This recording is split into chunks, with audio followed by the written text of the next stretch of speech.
because the crisis which is in Africa today is because of philosophical, ideological, strategic, economic mistakes, which we have been talking about since the 1960s. This is not an accident.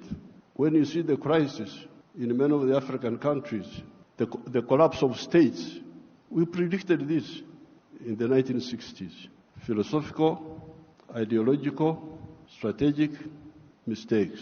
I don't have time to amplify each one. But I was very happy to hear the president of the World Bank talking about prosperity instead of profiteering. These were his own words. That's what I picked. This has been the problem. Aid has been for profiteering. This has been the problem. Now, the World Bank people and other groups have been talking of sustainable development. Even in your documents, I have seen those words there. Sustainable development. I am now going to be 80 years old. I have never seen sustainable pregnancy. That a woman is pregnant this year, the pregnancy continues next year, 3 years, 4 years, it never happens. In life, pregnancy develops sustainably within the womb of the woman. Quantitatively, the baby is growing bigger and bigger. But at some stage, quantitative growth must be transformed into qualitative change. The pregnancy must become a baby. If the pregnancy remains pregnancy, the fetus will die. So therefore, I would even ask you to change those words in your documents. Africa does not need sustainable what? You could call it sustainable underdevelopment. Africa needs socio-economic transformation. The pregnancy must become a baby. The baby must grow and become a teenager. The teenager must grow. That's what happens in life. You cannot have quantitative growth and you think you are doing anything. The main reason why there is no growth is because the growth factors are not funded. They are not even understood. What are the growth factors? We now talk of private sector-led growth. Yes, but for the private sector to grow, what does it need? It needs low costs of production. Ministers of Finance, low costs of production. And what are the low costs of production? Number one, transport. You must have low transport costs. Where do low transport costs come from? From the railway. If you don't fund the railway, how will you get low transport costs? Wonderful people. Banco Mundial, IMF, all these. Where will low cost of production come from if you don't have a railway? I have been here for the last 64 years. I've been watching as a student leader, as a freedom fighter, now as the leader of a country. How many railways have been constructed or funded in Africa? The few that have been was by China, the Tanzania Railway to Zambia, and recently China, another one here in Kenya, and then Tanzania on their own, they are building a railway line. So, if you are talking of helping Africa, the railway, I don't want to be involved in any other words, no, please. The railway. Because if you fund the railway, you will have low cost of transport, and you can produce products which are cheap, which can be bought in the world. So you audit how much funding, all these billions you are talking about, how much of it has gone to the railway. Audit it. The second cost pusher is electricity. If you don't find electricity and you talk about sustainable development, what are you talking about? Private sector-led growth, maneno too. Electricity, we must have low-cost electricity, not exceeding 5 cents per kilowatt hour. That's what I insist on in Uganda. I'm tired of all these stories. These neo-colonial civil servants who have been holding us back, I have put my foot down, say, I don't want to hear those stories. And Uganda is developing, and it will develop, because I don't entertain that nonsense anymore. Borrowing for what? Capacity building. Imagine seminars. They call you in a hotel, you eat chapati, you eat mandazi. They say that is capacity building. Capacity building should be on the ground, not just seminars. So, the second point, Excellencies, electricity. The third one, those people who talk about private sector-led growth, private sector-led growth. I have been trying to borrow money for our UDB, Uganda Development Bank, a bank which funds manufacturers. No, I don't get support for that. Instead, they want me to go, my people to go to commercial banks. But commercial banks cannot give, those commercial banks are to encourage imports, because the only person who can borrow money and pay it back from a commercial bank is a trader who goes to China, goes to Dubai, brings products, sells them quickly, and pays back. So, if you are serious, I need to hear about the low-cost funding for manufacturing. Not for stories, not for what, no, manufacturing. How about funding for irrigation? Because if you want to stabilize agriculture, a country like Uganda is very rich, we have got everything. But still sometimes we get some erraticness in the rain. So in order to stabilize, I've been trying to look for a loan for irrigation. I can't easily get it. Very difficult to get. A loan for seminars, very quick. The civil servants, what? But a loan for irrigation, you don't see. Now, finally, the loan for, I don't know the situation in other African countries, and I don't have time to talk for a long, I don't have opportunity to talk for long. But Uganda is a very rich country. But one of the problems we were having was that our people were outside the money economy. They were in what they call subsistence sector. They just produce for eating. Wanashughulikia tumbo tu. So I was looking for money. Please give me money to give coffee seedlings to these fellows who are just producing for the stomach, so that they can produce for the stomach, but also produce for the pocket, so that they join the money economy. You cannot imagine that by 2013, a few years ago, 68% of the homesteads in Uganda were still in the subsistence sector, in the non-money economy. You audit your countries. What is the situation? What is the percentage of the people? So I had now to use my own money, because I couldn't borrow money from anybody. The loans are for capacity building, for, I don't know, sometimes they give for ICT, but ICT is a communication system, mainly. What are you going to communicate on that communication? How are you? Good morning. And you think that is communication. Why don't you have ICT linked with agriculture, linked with industry? Oh, now the digital. Are you eating computers? Have I seen anybody eating computers? Just running up and down. Maneno too. So I was insisting that all these Ugandans must be in the money economy. 2013, not long ago, 68% of Ugandans were outside the money economy, because Uganda is a very rich country. A fool can survive there. In other countries, fools die. But in Uganda, fools can thrive there. They just eat. He stays with his brothers. He eats. He goes from there to the sister. He eats. He's not earning anything, but he's eating. So we said no. Everybody must be involved in the money economy. We couldn't get any support for that, but we funded it ourselves. Each year, we spend about $300 million of our own to make these villagers join the money economy by producing for the stomach, but also for the pocket. And from 2013, I was now told that for the first time, 61% of the people are in the money economy of the homesteads. It is only 39% that are still out. You imagine those are still there, just eating, no money. So therefore, this meeting is.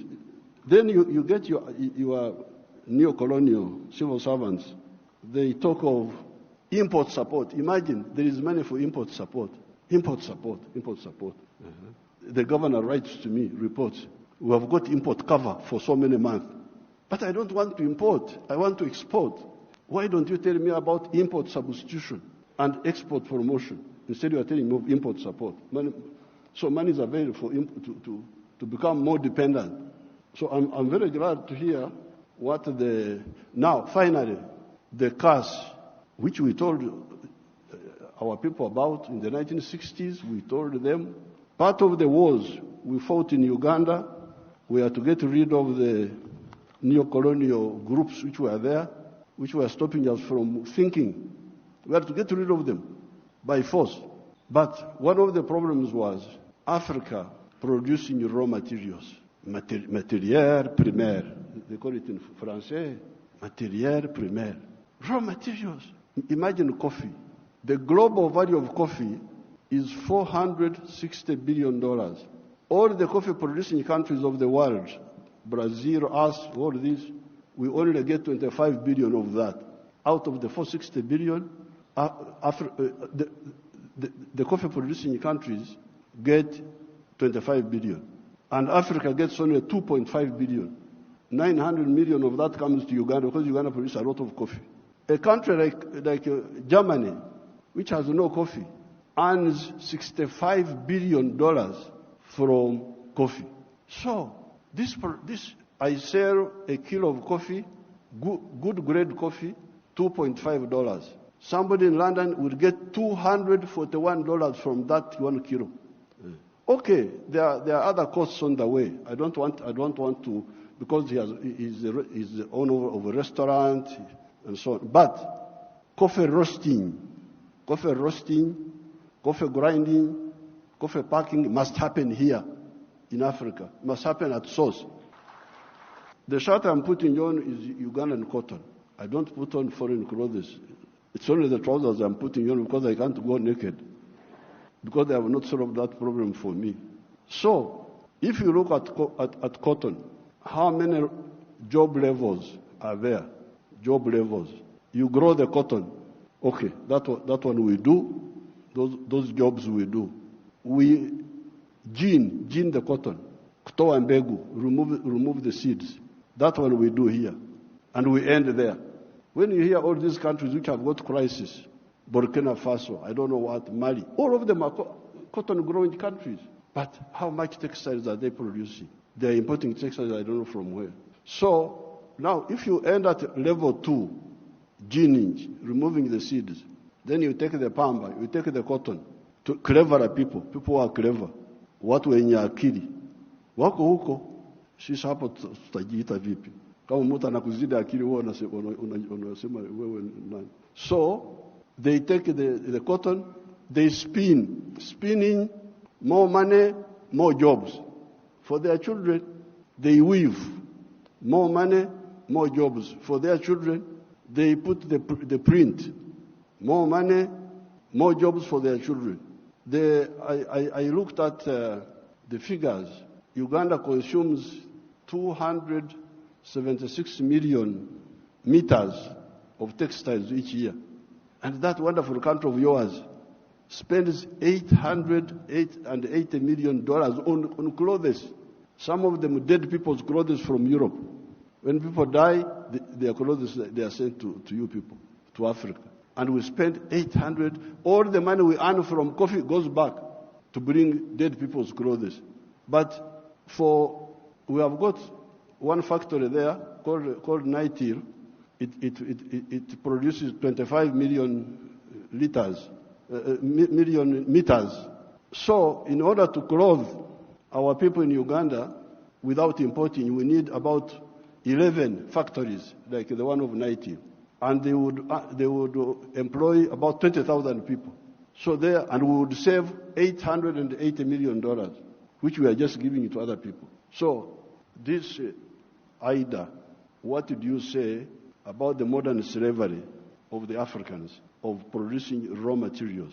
In one of our documents in Addis Ababa, we had talked of Africa producing what it does not consume and consuming what it does not produce. They had put that as a summary in one of the documents of the African Union. We must get rid of the production of raw. I banned the export of minerals from Uganda and process. I banned them. Piga marufuku. Then the agents were going in the corridors. What Mufanyi? No mineral will come from Uganda if it's not processed. You wait until I go away. You can steal the minerals, but not now. I banned this export of unprocessed minerals in 2012.